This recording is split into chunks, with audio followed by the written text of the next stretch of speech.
Hello everyone, Richard here. I just thought I'd do another blog today. I haven't done one over the weekend, so here it is. My arm is, I'll do that first, the news. Not paining me as much at present, but last night I had, it was horrible. I tried to do a sketch with my left hand because I needed to do some straight fast lines, but I found it really difficult to do with my right hand. I just couldn't do it. So I tried to do it with my left hand, and it only took about a minute to do the lines, but after that I was in such agony. I was in tears for must be 15-20 minutes, and I was still having pain for another hour and a half, maybe 2 hours. So that taught me don't do it, not at the moment.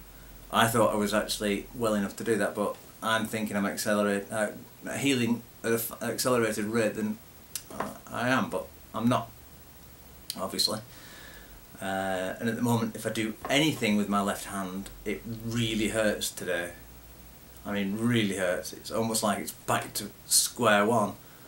It's that painful. So yeah, I'm recuperating that today.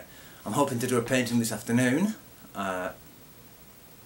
I don't know if that will work out, because unfortunately the way things have happened, care for Eleanor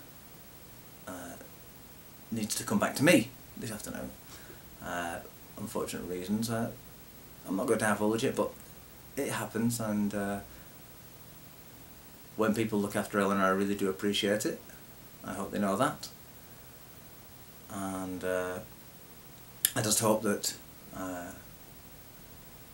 Grandad knows to pick up Elizabeth from school, otherwise that could get messy this afternoon as well, because the day is a little bit different to what we've planned usually. The house is an absolute tip now. We have to prioritise washing, eating, washing up. Tidying has to be done a little bit whenever, because Vic's getting really stressed, and no, that's not good. She's doing more than enough, and she's trying to do even more than that. I'm trying to get her to stop, and she just isn't. So it is very difficult, because I'm getting stressed because I can't do what I want. A friend of ours came to look at the washing machine and confirmed what we thought, that it's something actually stopping the barrel from turning round. It's just that we can't get it out of the barrel. Well, I can't at the moment, because I can't. The barrel doesn't come out of the washing machine, but the washing machine can be tipped forward when the seal's taken off, and whatever it should do should come rolling out.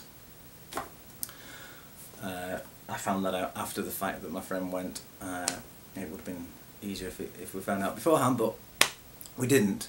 So that's how we actually take the thing out of the barrel, and everything else is working.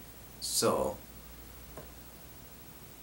we just need to see if whatever was loose inside, possibly a little screw from one of the blades which turns the clothes, because one of them was a bit loose, the blade. So I need to take the screw out, because that might be sticking out due to a nut coming off. So we need to try and take that off.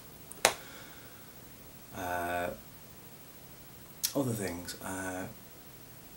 Alright, gaming news for things. There's a new version of Drifter out. This is a game I've been following. It's a 3D game. Basically, if anyone's played Elite or anything like that, Freelancer, a little of the X games, it's like that, but it's actually on a 2D plane, a bit like Starport Gemini, I think it is, where you actually, it's a 2D plane, 3D, so basically you've only got to worry about X and Y, basically going forward and backwards, no up and down. And it's a trading game, and it's really good. The latest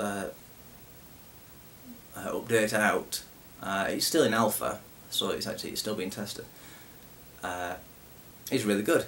Got some new artificial intelligence in there. Got some afterburners. Changed some physics around and changed some weapon damages, which is really good. And as you can see, the graphic design for the actual poster is really nice and clean, and I love that. That is awesome. That is really good graphic design. Right, next is a game I've been started playing last night. I've been wanting to play it for a while. Is Shadowrun Returns. As you can see, it's very stylized and cyberpunk. The game is a lot like Baldur's Gate, Icewind Dale, games like that, where it's actually the actual entire backdrop.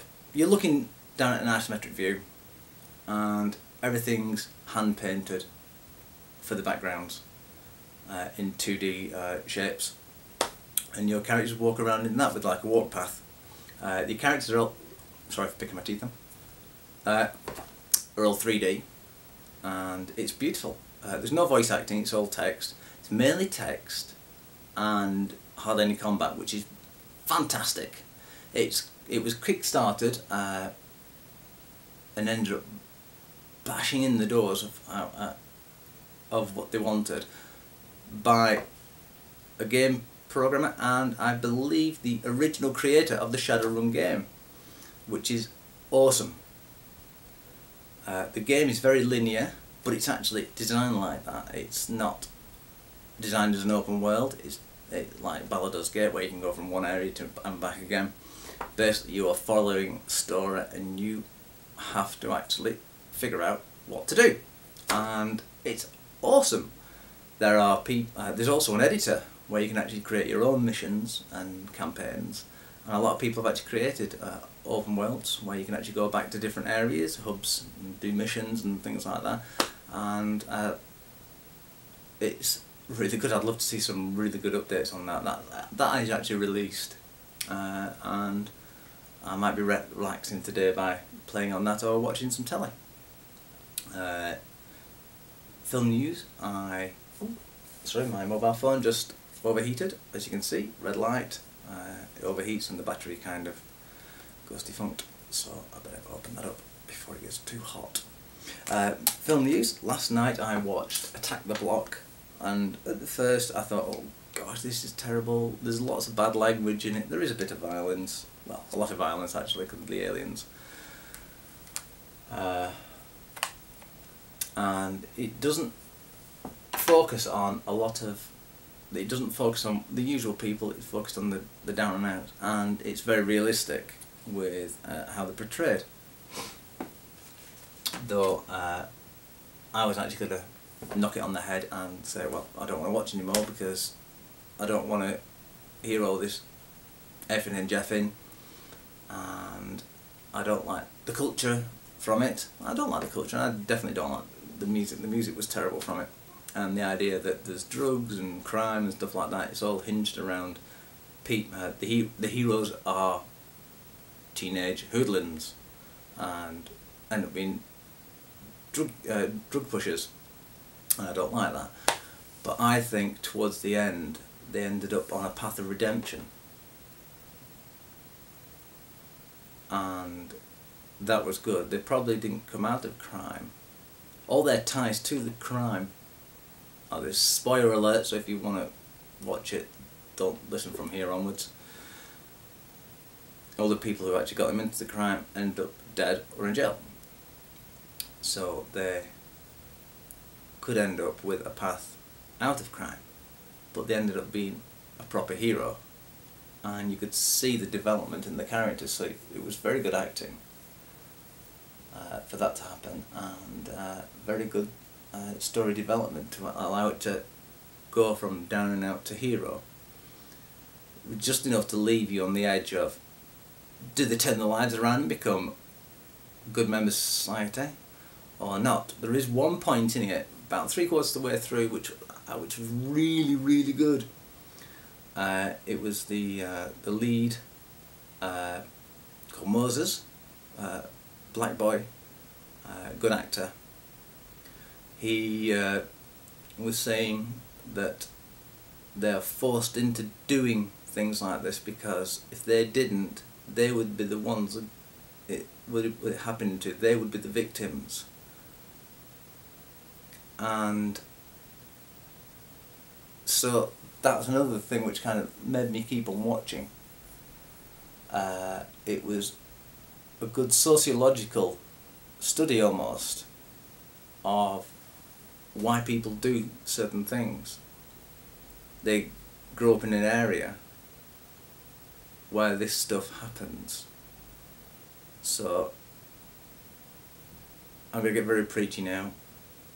That's why I like where Victoria Works the Message. They've got Eden projects where Christians move into an area, and there is a sociological system that if you get a certain type of person or people believing in a certain moralistic way, let's say, I'm not trying to bring religion into it or anything like that, so you don't have to turn this bit off. If you have a lot of moralistic people in a certain area, the entire area, humans are chameleons. If you go into a room with people who are a little bit rough and ready, you'll end up emulating them slightly. Not fully, but you will slightly. If you're a bit introverted though, you'll actually go back in yourself, but these are for people who are slightly extroverted. But this is how this study goes, that basically you get a certain amount into an area and the rest of the people emulate the majority of the sociological status, of the morals of the people, the way they believe, things like that. That's how some people get forced out of areas, because bad elements come in, or elements that you don't like come in, and force the people you like out. So it's like a flood. A little trickle goes straight through, but a big flood ends up changing the entire area. And that's what Eden does. And that's awesome, and it's gone worldwide now. It's international. It's fantastic. Just now waiting for San Francisco so Vic can go to San Francisco, because she's actually in charge of the accounting for International Eden, which is great. South Africa, Australia, wonderful. Probably would be called Scotland International, but it's a little distance, isn't it? So yes, this Attack the Block, that it had stuff for that in it, basically, that they were forced into it, and it was good on a sociological scale. So I would actually mark it up slightly for the latter half. It's just a shame that you didn't get an inkling of that at the beginning of the film. You had to actually watch it all the way through to get the little cherry on the cake. That's why I always try and sit through a film, even if I hate it, because there might be some kind of turnaround at the end, and you needed to watch the bad rubbish to get to the good stuff. Anyway, I think I'm going to hold that there. I'll just quickly go over the my exercise regime at the moment. I am still doing exercises. I've just walked 5 miles this morning.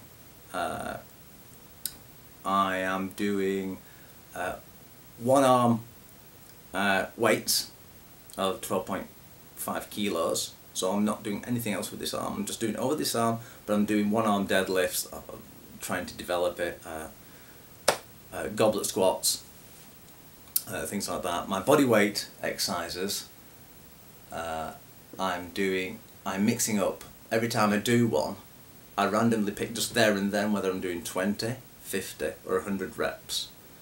And some of the 100 reps, I definitely feel DOMS the next day, which is, for those who don't know, delayed onset of muscle soreness. It's not always good to get that, but if you're doing body weight and you get that, you know you're doing it right. So I'm doing alright there. I'm still eating a lot. My plan is to eat what I want until this next weekend of when I've actually had the X-ray. And then depending on what happens on Saturday, depends on what I do the next week, because I feel as though my healing's accelerated due to me actually eating quite a lot. So I'm going to do it that way, and I'm now going to go off and get some oat cookies and coffee because I'm hungry and thirsty. But I'll thank you all for watching, and hopefully I'll speak to you soon. Take care. Bye for now.